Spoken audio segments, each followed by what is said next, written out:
शेर राजा इस जंगल के सबसे बड़े और शक्तिशाली राजा है। मैं हूं मोहन, जंगल का सबसे चालाक बंदर। हे मोहन, तुम्हारी हंसी बहुत खुशी भरी लगती है।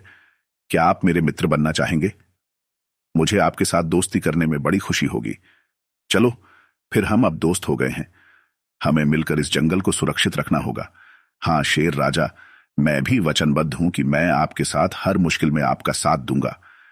जंगल के अन्य जानवर दोनों की दोस्ती से खुश थे। अब जंगल में हर दिन मस्ती और मजा था। शेर राजा और मोहन बंदर साथ में बड़ी खुशियों से रहते थे। दिन भर मोहन और शेर राजा एक साथ खेलते रहते थे।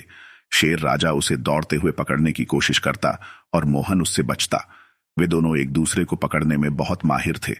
एक दिन जंगल के एक भयानक शेर दल ने जंगली जानवरों पर हमला किया। दल में बड़े शेर और भयानक सियार थे। जंगली जानवरों को इस बड़े दल से निपटने में काफी मुश्किल थी। मोहन बंदर देखता है कि उसके दोस्त शेर राजा को मदद की आवश्यकता है। वह दिल से उसकी मदद करने का निर्णय करता है। मोहन बंदर अपने चतुराई से और चालाकी से खुद को भयानक शेर दल से छुपाता है। उसने शेर दल को गहरे जंगल में ले जाकर उन्हें भटका दिया। उसने उन्हें इतनी चालें दिखाई कि वे भयभीत हो गए। मोहन बंदर की चालाकी से शेर दल भटक जाते हैं और वे अब जंगल के दूसरे किनारे पहुंच जाते हैं। शेर राजा और जंगली जानवर जीत जाते हैं और उनकी दोस्ती का जश्न मनाते हैं। शेर राजा को आगे कई शिकार करने का मन करता है, लेकिन उसे अचानक मोहन बंदर की याद आती है। वह सोचता है कि मोहन बंदर ने उसकी मदद की ना होती तो वह यह युद्ध जीत नहीं पाता। शेर राजा को इस युद्ध में मिली जीत का गर्व नहीं था।